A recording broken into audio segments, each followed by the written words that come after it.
누군가 당신에게 무례한 말을 던졌습니다.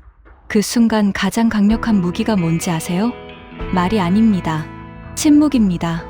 우리는 왜 항상 반응하려 할까? 생각해 보세요. 직장 동료가 회의 중에 당신의 아이디어를 대놓고 비웃었습니다. 상사가 여러 사람 앞에서 당신을 깎아내리는 말을 했습니다.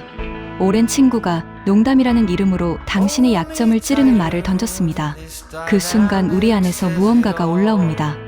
해명하고 싶어집니다. 반박하고 싶어집니다. 똑같이 되돌려주고 싶어집니다. 아니면 반대로 그냥 움츠러들거나 얼굴이 빨개지거나 눈물이 차오르기도 하죠. 이 모든 반응이 아주 자연스러운 겁니다.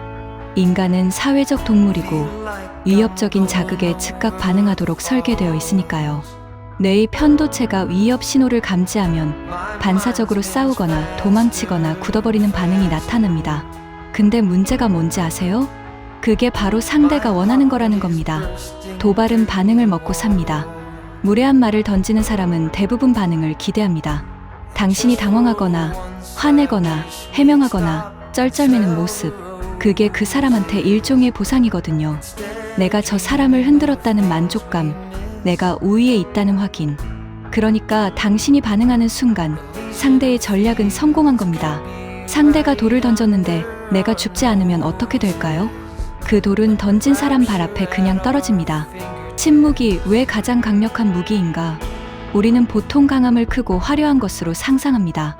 날카로운 반박, 완벽한 논리, 상대를 압도하는 한마디. 하지만 진짜 강함은 훨씬 조용한 곳에 있습니다. 심리학적으로 보면 침묵은 상대에게 아주 강력한 메시지를 전달합니다. 흥분하지 않았다는 것, 흔들리지 않았다는 것, 그리고 무엇보다 당신의 말이 내 반응을 이끌어낼 만한 수준인지 지금 내가 판단하고 있다는 것. 이게 얼마나 강력한 메시지인지 느껴지시나요? 당신이 즉각 반응하면 주도권은 상대에게 넘어갑니다. 상대가 판을 짜고 당신은 거기에 끌려 들어가는 거예요. 하지만 당신이 멈추면 판이 바뀝니다. 주도권이 당신 손으로 옵니다. 침묵은 도피가 아닙니다. 침묵은 선택입니다. 가장 계산된 선택입니다. 침묵의 기술, 3단계로 쓰는 법. 1단계, 멈추세요. 상대가 무례한 말을 했을 때 즉각 반응하지 마세요. 딱 3초입니다. 그냥 멈추는 거예요. 3초가 짧아 보이지만 실제로는 굉장히 긴 시간입니다. 특히 침묵이 흐를 때는요. 상대는 자신이 던진 말에 대한 반응을 기다리고 있습니다. 그 반응이 오지 않는 3초 동안 상대는 이미 불편함을 느끼기 시작합니다. 이 3초가 당신에게도 필요한 시간입니다.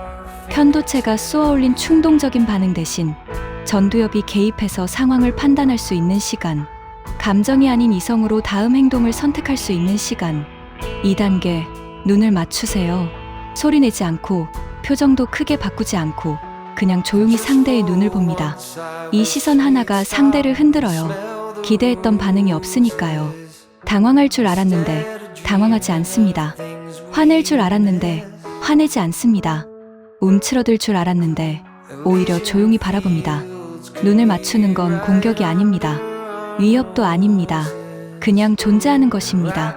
흔들리지 않고 당당하게.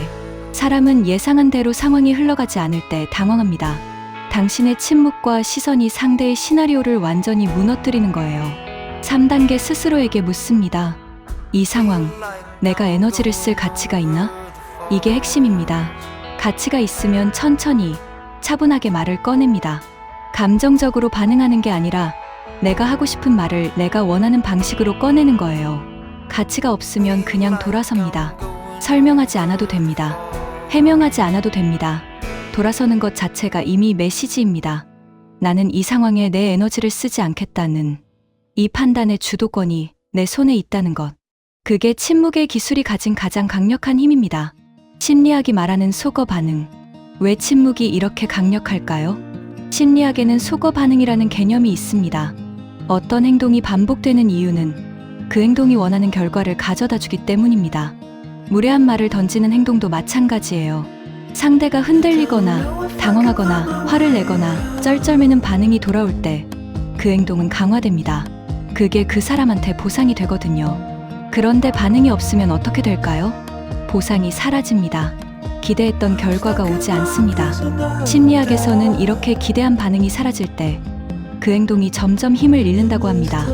이게 속어 반응이에요. 한번 침묵으로 대응했다고 해서 상대가 당장 바뀌지는 않을 수 있어요.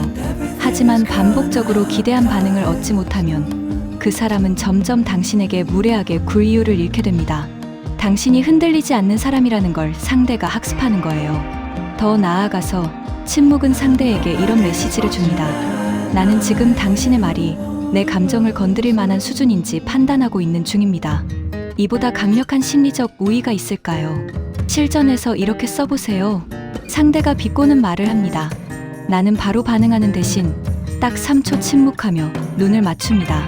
그 다음 아주 차분하게 딱 한마디만 합니다. 그렇군요. 그게 끝이에요. 더 설명하지 않아도 됩니다. 더 해명하지 않아도 됩니다. 더 반박하지 않아도 됩니다. 그렇군요. 세 글자에 담긴 메시지는 이겁니다. 나는 당신 말에 흔들리지 않습니다. 이 세 글자는 방어도 아니고 공격도 아닙니다. 그냥 내가 여기 있다는 선언이에요. 당신이 던진 말이 나를 무너뜨리지 못했다는 조용한 확인입니다. 상대 입장에서 생각해 보세요. 비꼬는 말을 했는데 상대가 당황하거나 화내는 대신 조용히 눈을 맞추고 그렇군요라고 말하면 어떤 기분일까요? 그 상황이 얼마나 불편한지 상상이 가시나요? 물론 상황에 따라 다르게 응용할 수 있어요. 3초 침묵 후 그 말이 무슨 의미인지 여쭤봐도 될까요? 라고 천천히 묻는 것도 강력한 방법입니다. 상대가 한 말을 직접 설명하게 만드는 거예요. 대부분의 사람들은 자신의 무례한 말을 직접 설명하는 걸 굉장히 불편해합니다. 침묵은 약함이 아니라 품격이다. 많은 사람들이 침묵을 약함으로 오해합니다. 아무 말도 못하는 것, 반박할 말이 없는 것, 참는 것. 하지만 진짜 침묵은 그게 아닙니다. 진짜 침묵은 선택입니다. 수많은 반응 중에서 가장 효과적인 것을 골라낸 결과예요. 감정에 휩쓸리지 않고 상황을 통제하고 있다는 증거입니다. 흔들리는 사람은 크게 반응합니다. 흔들리지 않는 사람은 조용합니다. 강물이 거세게 흘러도 바위는 소리를 내지 않습니다. 그냥 거기 있습니다. 그 고요함 자체가 강함입니다. 무례함에 맞불을 놓을 필요 없어요. 똑같이 날카로운 말로 되받아치지 않아도 됩니다. 길고 논리적인 반박을 준비하지 않아도 됩니다. 당신이 얼마나 억울한지 설명하지 않아도 됩니다. 조용히, 흔들리지 않고 나의 중심을 지키는 것. 그게 가장 품격 있는 제압입니다. 오늘 누군가 당신에게 무례한 말을 던진다면 기억하세요. 돌을 줍지 마세요. 그 돌은 던진 사람 발 앞에 떨어질 겁니다. 말하지 않아도 전달되는 것이 있다. 그것이 진짜 힘이다. 구독과 좋아요, 알림 설정 부탁합니다.